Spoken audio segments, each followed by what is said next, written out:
नमस्कार मित्रों, let us understand the contrasting points of view of the teenagers and of their parents.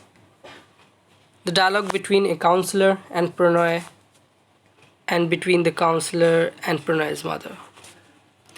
The chapter name is Give Me a Break. He was a lanky boy. Tall boy, lanky means tall. He was a lanky boy and taller than the other boys of his class 12th. काफ़ी लंबा लड़का है. He also had long hair and the counselor wondered why his class teacher had not checked him for it. Counsellor को लगता है कि आखिर class teacher ने चेक क्यों नहीं किया. इतने लंबे बच्चे के लंबे बाल हों, it is not proper behaviour. May I come in? He asked the doctor. Yes, please do. He came in and sat down with a heavy sigh. He said, My name is Pranay, ma'am. Could you please speak to my parents when they come for the parent-teacher meeting?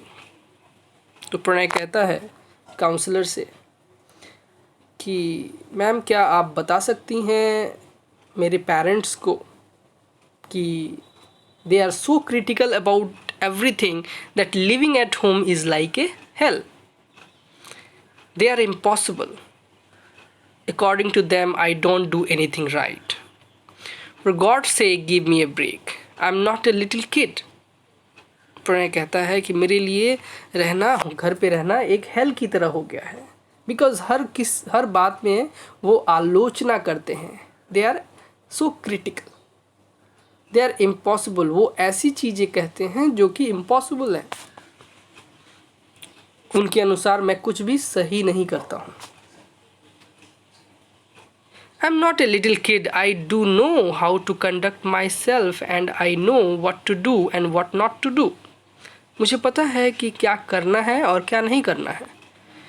But I have to be instructed all the time. Is this any way to live?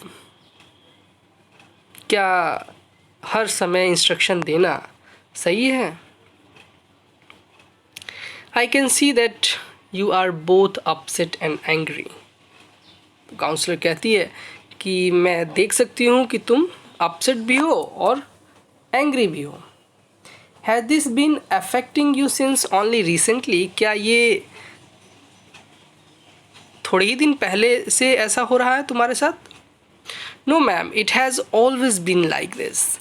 It is just that during the last 1 year, I have been finding it unbearable. तो प्रणय कहता है कि ये हमेशा से ही होता रहा है मैम. और लास्ट ईयर तो ये काफ़ी ज़्यादा हुआ जब मुझे लगा कि ये अब बर्दाश्त करने लायक नहीं है. What do they normally ask you to do? What are the things they ask you not to do? ऐसी कौन सी चीज़ें हैं जो तुमसे कही जाती हैं करने के लिए और ऐसी कौन सी चीज़ें हैं जो तुमको नहीं करने को कहा जाता है. Frankly, I am stopped from doing anything I want to and I am told to do everything I don't want to. तो प्रणय frankly एकदम धड़ल्ले से बोलता है कि मैं जो भी करना चाहता हूँ उससे मुझे करने से रोक दिया जाता है और जो मैं नहीं करना चाहता हूँ वही मुझे कहा जाता है करने के लिए. For example, I am suppose to study every day for long periods. उदाहरण के तौर पे प्रणय कहता है कि मुझे लंबे समय के लिए पढ़ने के लिए बोला जाता है. I am not suppose to interact with friends except on weekends. सिर्फ सप्ताह के अंतिम दिन में ही मुझे अपने फ्रेंड्स से बात करने की इजाज़त मिलती है, अन्यथा नहीं. They do not allow me to use the phone. I have my mobile and generally use that. It is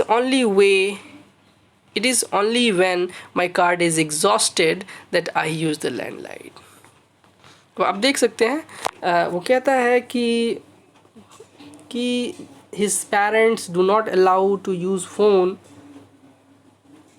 और वो कहता है कि वो मोबाइल जब का कार्ड ख़त्म हो जाता है, उसका पैसा ख़त्म हो जाता है, तो फिर वो लैंडलाइन से बात करता है, यानी कि वो लॉन्ग आवर्स बात करता है और उसके पिताजी उसको मना करते हैं.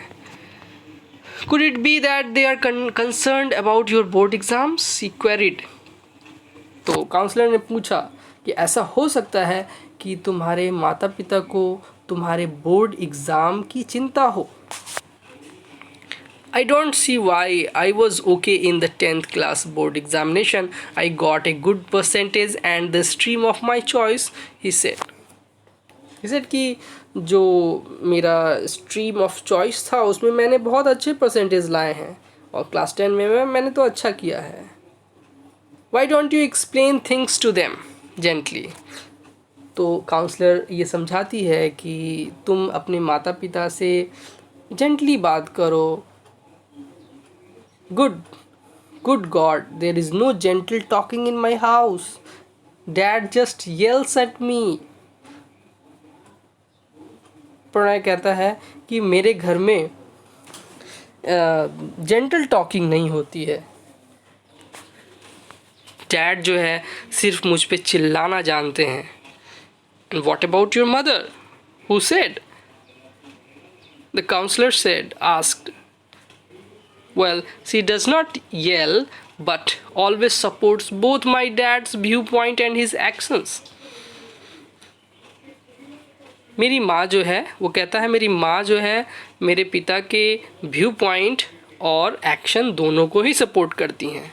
So if I get you right, you feel kind of trapped between what you want to do and what you are allowed to do, and that makes you angry. तो काउंसलर कहती है कि मैं अभी तक तो जो समझी हूँ वो ये है कि तुम एक काइंड ऑफ ट्रैप में हो कि जो तुमसे कहा जाता है करने के लिए वो तुम नहीं करना चाहते हो, और जो तुम नहीं करना चाहते हो वही चीज़ें तुमको अलाउ किया जाता है करने के लिए, और इसीलिए तुम एंग्री हो जाते हो.